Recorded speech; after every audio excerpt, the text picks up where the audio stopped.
This week on JambarTV, we'll look at renovations being made to Beeghly Center.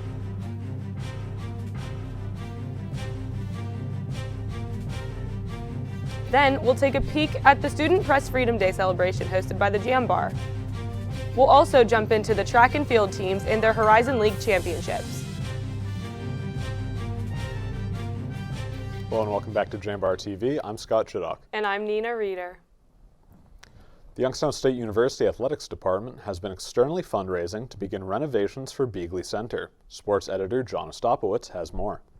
With basketball season winding down, plans to renovate Beeghly Center will cost $1.8 million and will be underway in just a few months. The phase project will begin on May 6th with plans to replace the seats on the east and west sides, which have not been renovated since the center was built in 1972. Ron Strollo, Executive Director of Intercollegiate Athletics, said the department has been dreaming of these upgrades for almost 6 years. There's a wide range of things that we would love to do to Beeghly Center, a building that's of that age. But the first thing is the seating project that we're hoping to move forward with right at the end of spring graduations. Strollo said athletics have received $1 million in cash and $3 million has been promised to the department through commitments from private donors. As part of the renovations, the upper bowl of the center will still be able to retract into the walls as needed for extra gym space. Although these upgrades will begin in the summer, construction will prevent any activities or sports from taking place inside Beeghly Center. Strollo said it's humbling to know the community is invested in the future of Beeghly Center. A lot of people's perception of our campus, is seen through that building, and it's just, it's an opportunity with the success we're having to kind of leave a legacy for the next 30, 40, or 50 years. Although the exact timeline for the completion of the renovations is in the hands of the contractor, Beeghly Center will welcome back fans just in time for fall and winter sports. After spring break, we'll have more on the Beeghly Center, but until then, I'm John Ostapowicz reporting for the Jambar. When Bill Johnson became YSU's president, he established an Office of Government Affairs. The purpose of the office is to conduct government relations and lobbying for YSU in local, state, and federal government. A department like this has not existed at the university since 2018. The office is staffed by two of Johnson's former congressional aides, Sarah Keeler and Maria Bova.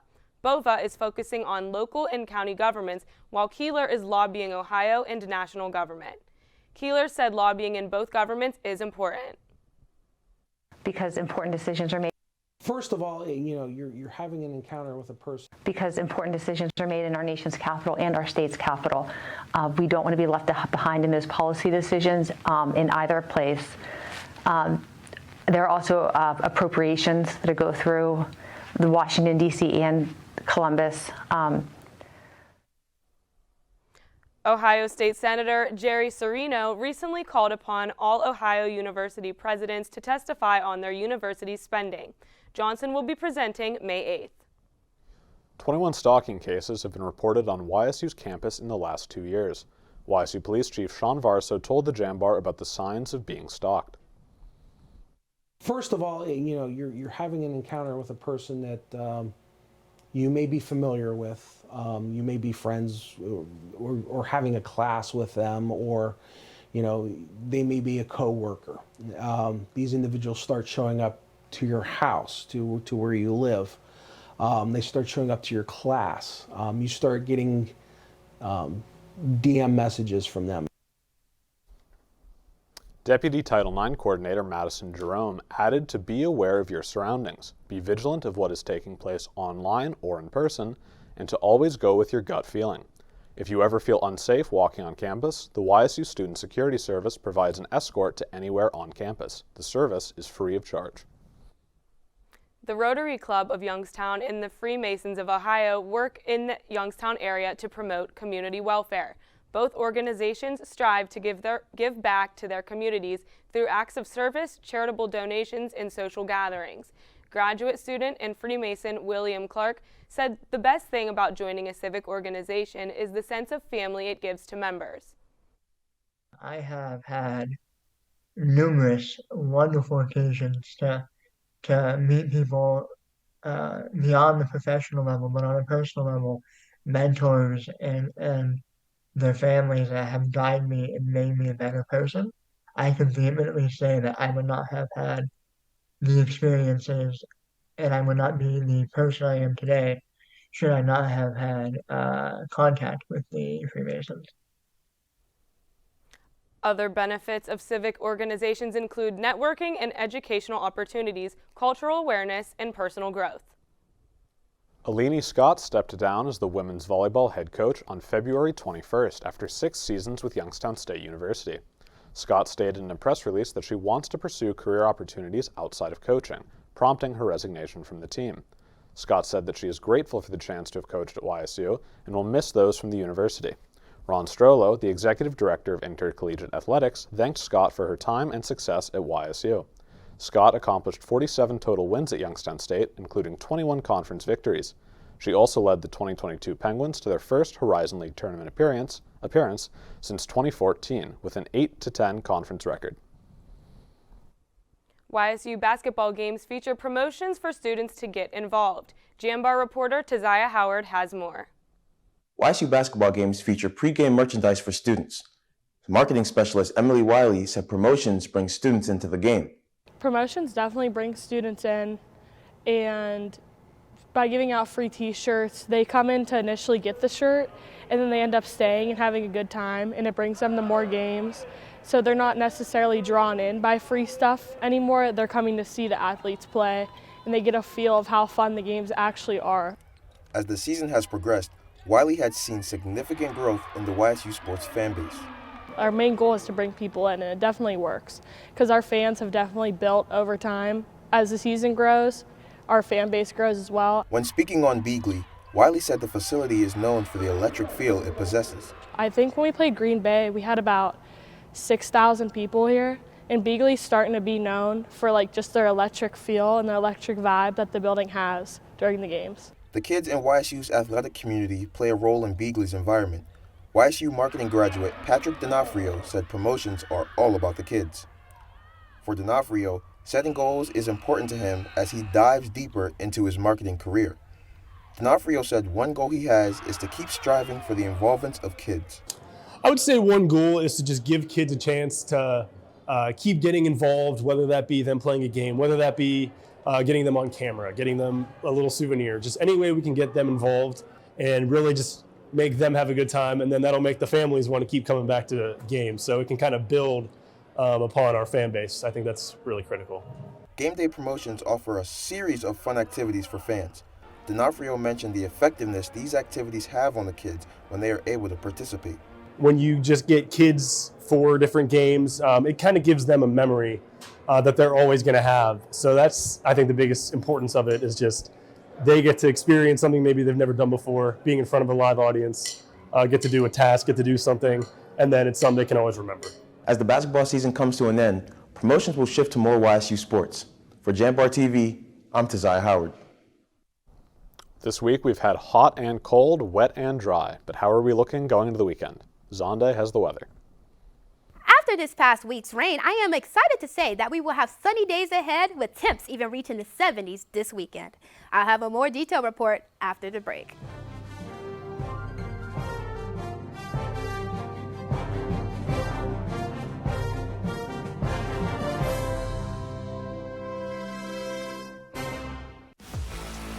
Why Youngstown State University? Because when it comes to the skills you need to take your place in the world, we take a backseat to nobody. Youngstown State University. Now you know why. Why Youngstown State University? Because I'm getting a top-tier education without the price tag. I can do anything here. I know why.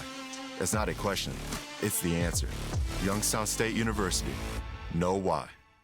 All right, so who knows why? I know why. For starters, I'm getting a top-tier education without the price tag. Can you say that? Engineering, sports, music, business. I can do anything here. I'm getting my hands dirty learning what my friends are only reading about. I'm part of something bigger here. I'm proud to bleed red and black. So yeah, I know why. It's not a question, it's the answer. Youngstown State University, know why. Welcome back to Jambar TV. I'm Zonde Smith, and this is your weekly weather outlook. On April 8th, parts of Ohio will experience a total eclipse. Areas of Ohio that are not in the path of the total eclipse will experience a partial eclipse, as parts of the sun will still be visible. As the Jambar prepares for this rare event, we will be taking a look at this weekend's moon phases. Tonight, we will see a third quarter moon. Tomorrow, the moon will be a waning crescent at 42.5%. As the phases continue, we will see a waning crescent at 32.5% on Sunday night and a waning crescent at 23% on Monday. Now, let's take a look at my 4-day forecast. Today will be cloudy with a high of 54 degrees and a low chance for rain. At night, the temps will drop to 41 degrees.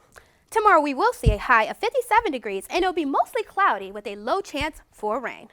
At night there will be a low of 43 degrees. On Sunday we'll see a high of 67 degrees with sunny skies. There will also be a low chance of rain. Sunday night we'll see temps at 46 degrees. At the start of the week, temps will reach 70 degrees and we will see a low chance for rain throughout the day with sunny skies once again. The low will be 46 degrees at night. That's all we have for this weekend's weather outlook, but stick around because John Ostapoulos will be filling us in on how to manage a stress as a student.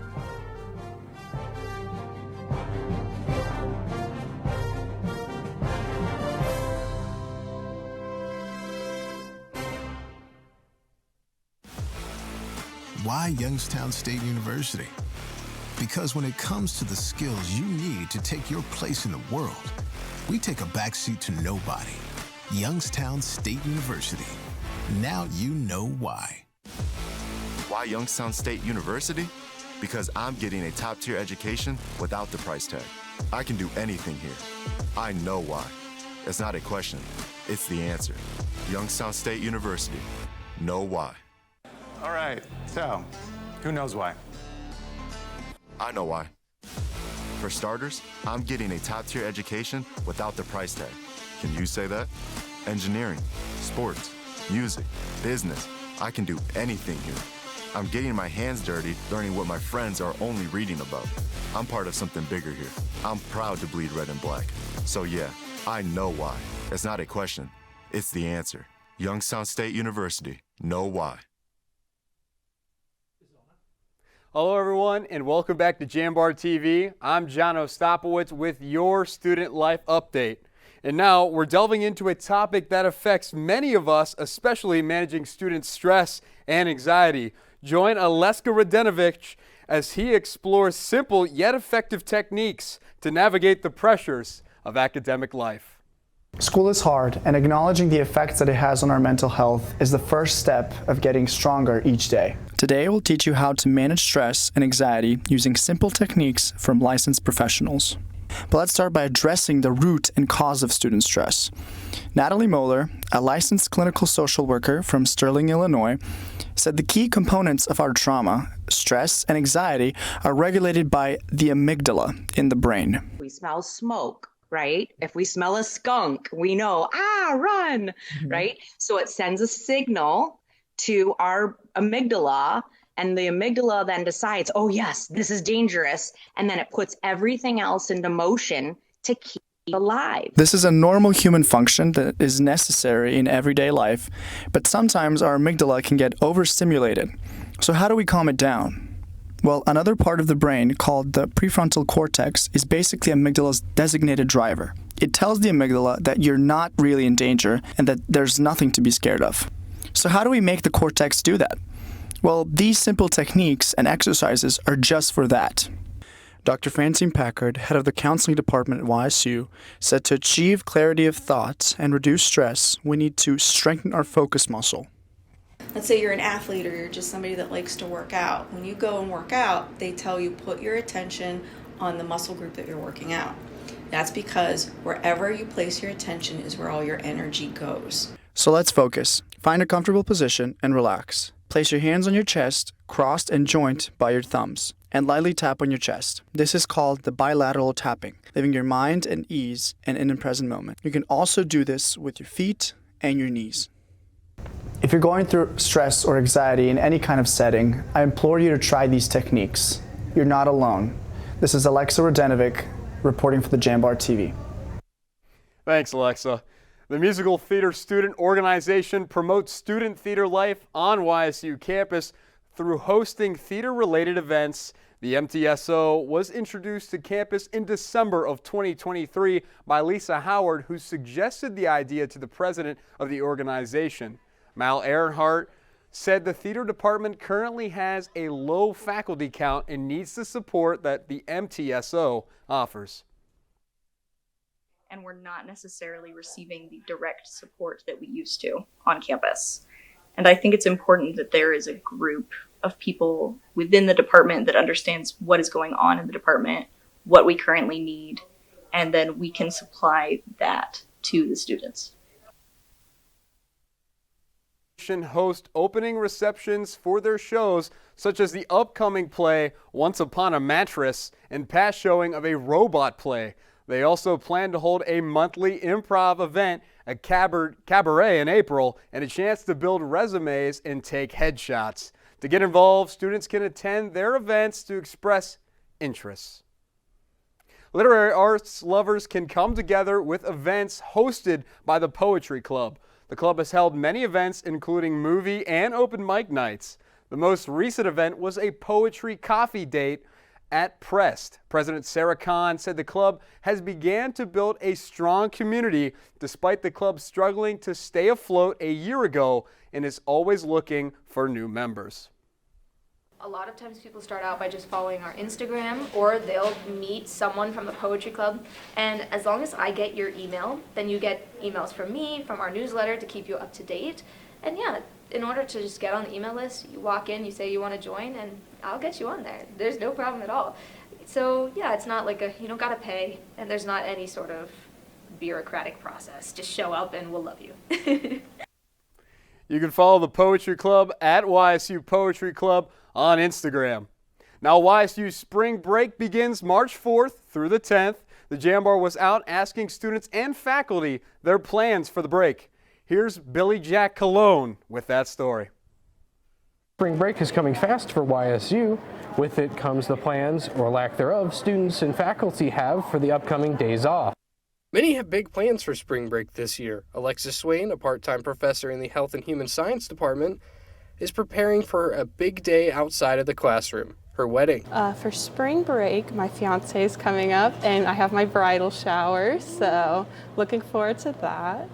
Some, like freshman Henry Paschke, will be using the break for some much-needed relaxation. Probably just gonna head home, hang out with my family, just take a break from homework. Like, it's gonna be so nice to relax, not have to think about it. For some, like YSU women's soccer coach Brian Schrum, the work has only begun during the break. I'm gonna probably head home and spend a little time with my wife and family and work around the farm that I live on.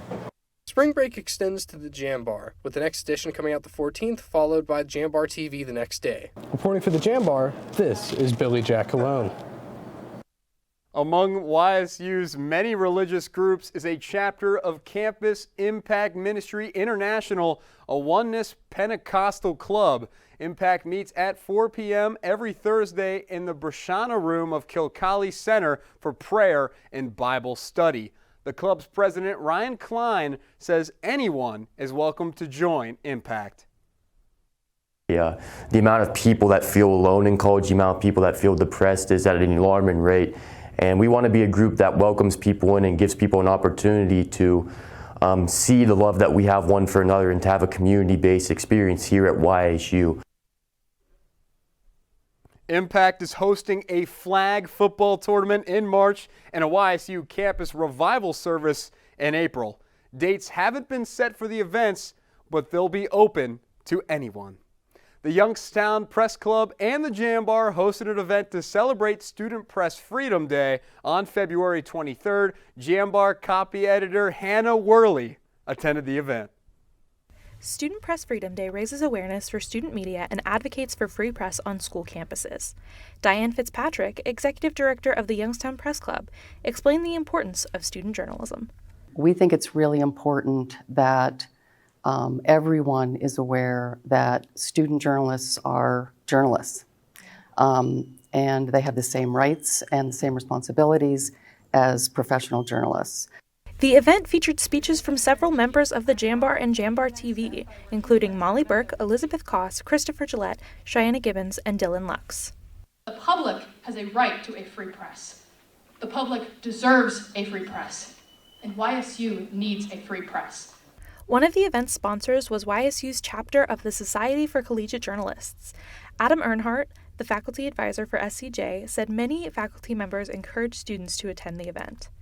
In our department, we have a lot of faculty who, whether they're teaching in journalism or not, celebrate these First Amendment protections because they're not just for press, they're also for speech, which we teach a lot of. And so you had a lot of that trying to get students, encourage them to attend, and clearly a lot of them did today. Other sponsors for the Student Press Freedom Day event included WKBN, the Business Journal, and the Anderson Program in Journalism at YSU. Reporting for the Jambar, I'm Hannah Worley. Youngstown State's University Society of Physics students held their first Astronomy on Tap on Friday, February 23rd at Republic Pizza.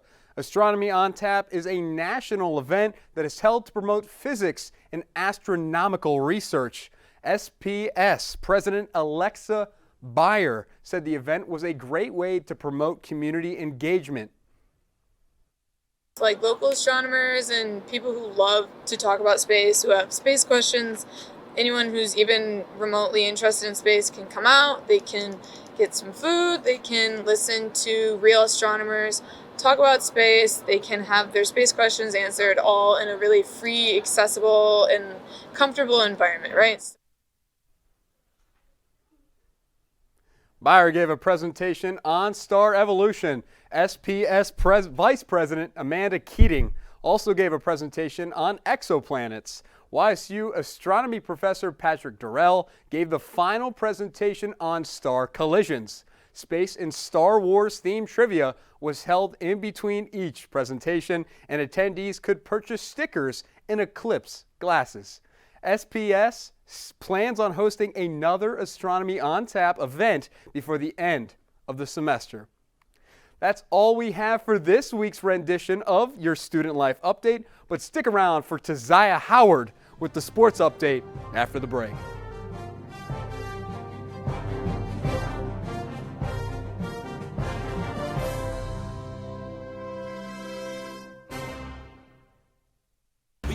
To the limit, we gon' rise together, side by side to the finish. Down the ride forever, we can ride, we can ride together. So together we ride, certified. It's together we ride, we gon' push it to the limit. We gon' rise together, side by side to the finish. Down the ride forever, we can ride together. So together we ride, certified. It's together we ride, we gon' push it to the limit. We gon' rise together, side by side to the finish. Down the ride forever.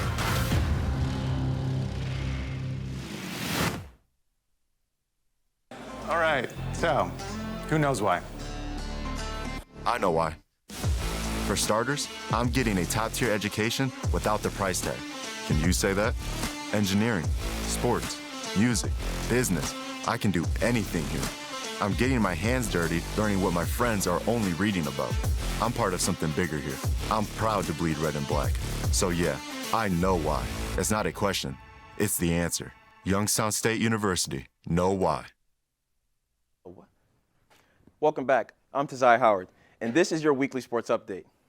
The Youngstown State University track and field teams hosted the Horizon League Indoor Championships from February 24th to February 25th inside the Watson and Trestle training site.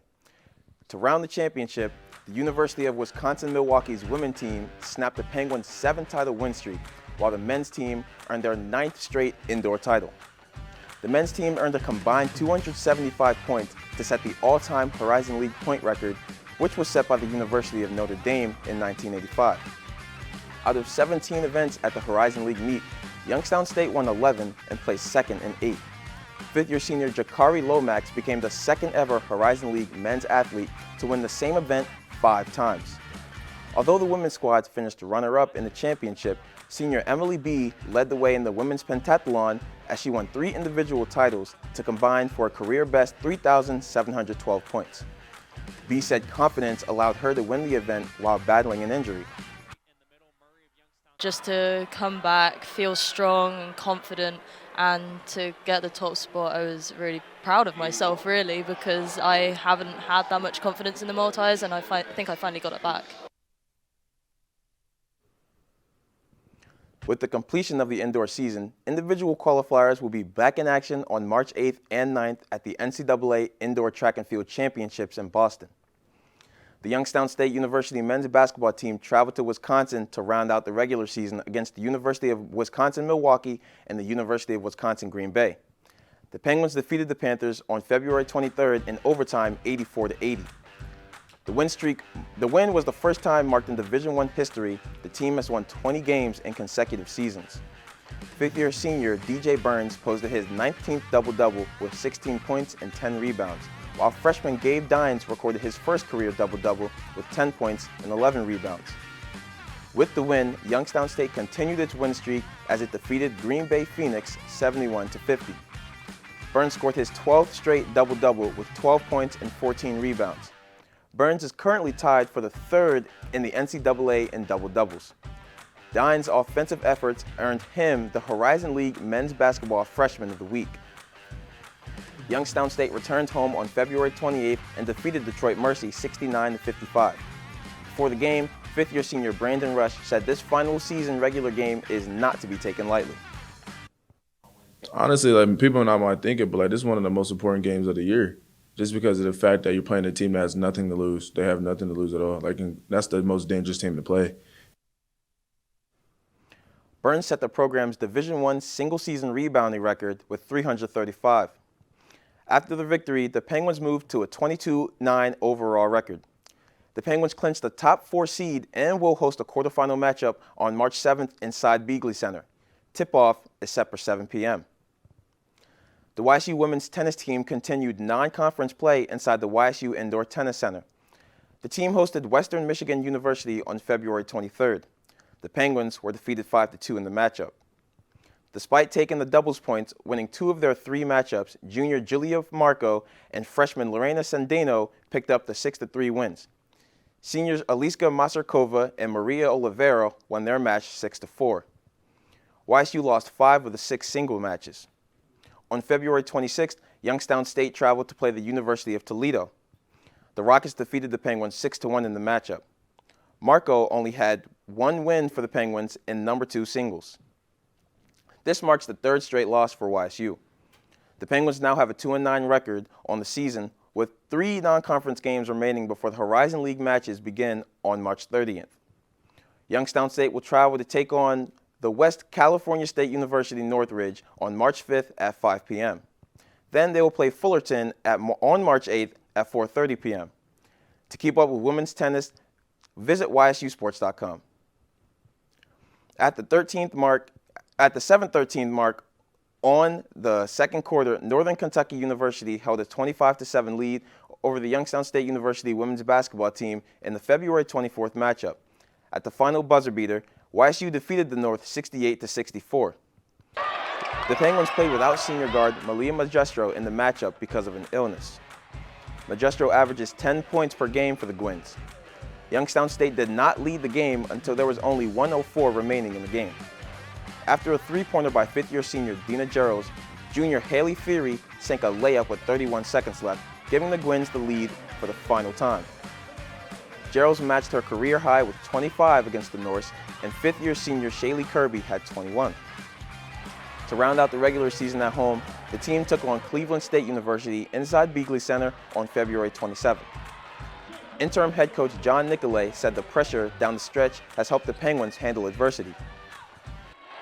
Coming down the stretch here, they all feel the sense of finality, and they want to finish things on a positive note, given the circumstances that they've been through.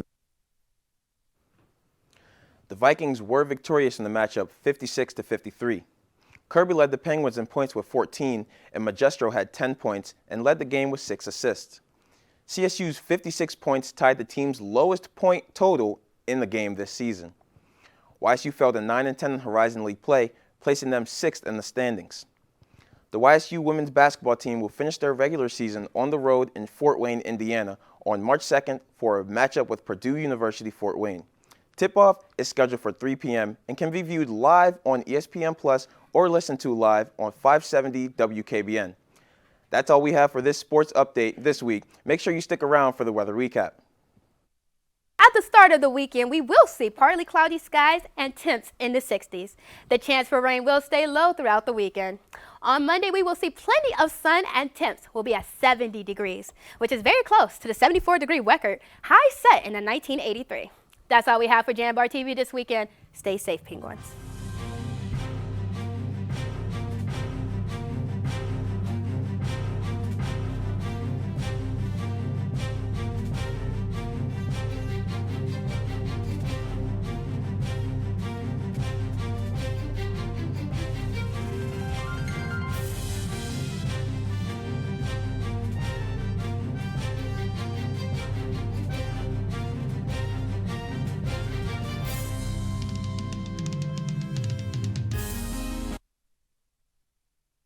Support for Jambar TV is provided in part by the YSU Foundation and the Jane F. Lamb Charitable Foundation. Thank you.